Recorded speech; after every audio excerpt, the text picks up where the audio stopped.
मेरे एक दोस्त है, ये आपका ये जो इदारा होता है ना कोरियर का, तो क्या कहते हैं, जो टीसीएस, उसमें एक जॉब करते थे मेरे दोस्त, अभी भी हैं। उसने मुझे ये बताया, मेरी आंखें खुल गई ये बात सुन, आंखें खुल गई। उसने कहा हर हफ्ते मेरे पास टीसीएस एक दो लोग आते थे और इतना बड़ा बंडल होता था, बाकायदगी के साथ हमारे क्लाइंट लंदन जाते, बाकायदगी लंदन। मैंने कहा यार ये हर हफ्ते डब्बा आता है और ये जाता है लंदन, हर हफ्ते आता है, खत है हर हफ्ते। यार मैं थोड़ा सा शक सा हुआ कि यार ये कौन है, ये लंदन भेजते हैं और बाकायदा ये जाता है कोरियर खतों का, ये क्या है?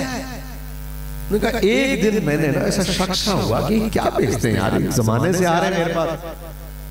कहता मैंने हिम्मत करके एक आध पेपर को खोल दिया, ये खुद उसने मुझे बात बताई।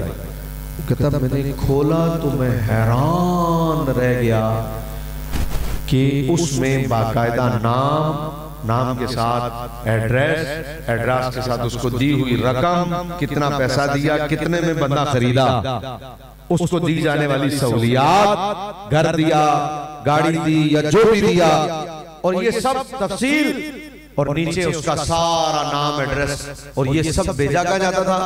ये यूके भेजा जाता था कि इस हफ्ते हमने इतने लोगों को माल देकर खरीदा है, और ये हर हफ्ते बाकायदा एक डब्बा जाता था। तो उसने जब और भी 3 खोले तो सबकी तफसील ये थी। फिर पता चला कि अच्छा ये इस तरह लोगों को खरीद रहे माल दे।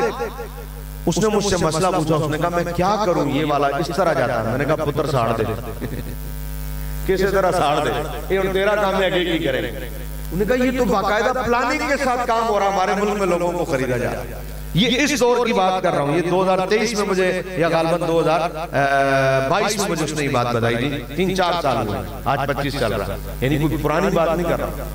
तो ये उस वक्त से लेकर अब तक ये लोगों को खरीद रहे हैं इस तरह।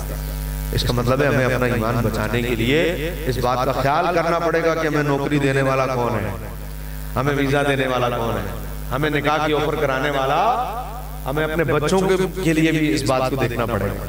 ये इनके तरीका वारदात है, और इस तरह ये लोग जो है वो हमले करते हैं लोगों के ईमान पर, खरीदते हैं लोगों को, लोगों के गुर्बत की वजह से उनको खरीदते हैं, और जिन्हें वीजे का शौक है वीजे की वजह से खरीदते हैं।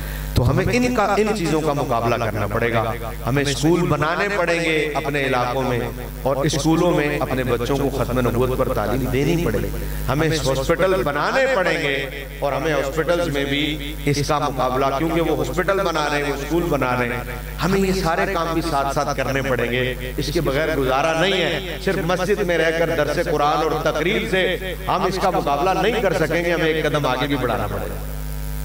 ये वाला भी बहुत जरूरी है, लेकिन इससे आगे भी हमें वो बंदा जो मस्जिद आता ही नहीं है, जिसकी जरूरत ही अस्पताल है, आप उसे कैसे रोकेंगे मिर्ज़ैयत? क्योंकि वो तो सिर्फ उनका इलाज देखकर कादियानी हुआ कि बड़े चंगे इलाज कर रहे हैं। उसके लिए आपको बाहर अरेंज करना पड़ेगा। ये सारी चीजें हमें बतौर मुकाबला करनी पड़ेंगी। अल्लाह तबारक व तआला जल्ल शानहू अम्मन वालहू हमारी इस कोशिश और काविश को जो यहाँ हुई कबूल फरमाए, और अल्लाह हमारे ईमान की हिफाजत फरमाए। अल्लाह सारी जिंदगी हुजूर की खत्म नबूवत पर यकीन रखने की तौफीक अता फरमाए। हमारा जमा होना, यहाँ दोस्तों का एहतमाम करना अल्लाह कबूल फरमाए। व आखिरु दावाना अनिल हम्द।